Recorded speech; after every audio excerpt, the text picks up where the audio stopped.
Uniform civil code यानी UCC क्या है? समान नागरिक संहिता भारत में एक प्रस्ताव है जिसका उद्देश्य धर्मों, रीति रिवाजों और परंपराओं पर आधारित व्यक्तिगत कानूनों को धर्म, जाति, पंथ, यौन और लिंग के बावजूद सभी के लिए एक समान कानून के साथ बदलना है। यूनिफॉर्म सिविल कोड यानी यूसीसी सभी धार्मिक समुदायों पर लागू होने के लिए एक देश एक नियम का आह्वान करता है। भारतीय संविधान के अनुच्छेद 44 के भाग 4 में यूनिफॉर्म सिविल कोड शब्द का स्पष्ट रूप से उल्लेख किया गया है। अनुच्छेद 44 कहता है कि राज्य भारत के पूरे क्षेत्र में नागरिकों के लिए एक समान नागरिक संहिता को सुरक्षित करने का प्रयास करेगा। यह कोड विवाह, तलाक, रखरखाव, विरासत, गोद लेने और उत्तराधिकारी जैसे क्षेत्रों को कवर करता है।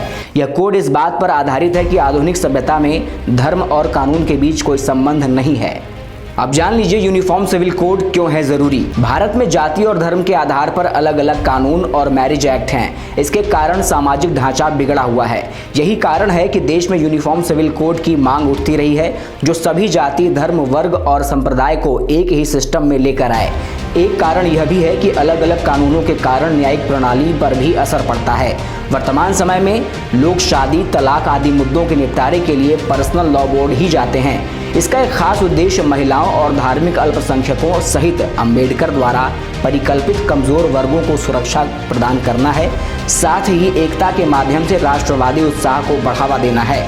जब यह कोड बनाया जाएगा तो यह उन कानूनों को सरल बनाने का काम करेगा जो वर्तमान में धार्मिक मान्यताओं जैसे हिंदू कोड बिल, शरीयत कानून और अन्य के आधार पर अलग अलग हैं। यूनिफॉर्म सिविल कोड का आइडिया आया कैसे? सिविल कोड की उत्पत्ति औपनिवेशिक भारत में हुई जब ब्रिटिश सरकार ने 1835 में अपनी रिपोर्ट पेश की जिसमें अपराधों, सबूतों और अनुबंधों से संबंधित भारतीय कानून के संहिताकरण में एक रूपता की आवश्यकता पर बल दिया गया।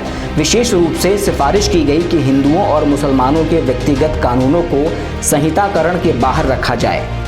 ब्रिटिश शासन के अंत में व्यक्तिगत मुद्दों से निपटने वाले कानूनों में वृद्धि ने सरकार को 1941 में हिंदू कानून को संहिताबद्ध करने के लिए BN राव समिति बनाने के लिए बाध्य किया।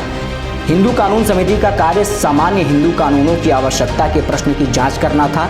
समिति ने शास्त्रों के अनुसार एक संहिताबद्ध हिंदू कानून की सिफारिश की जो महिलाओं को समान अधिकार देगा।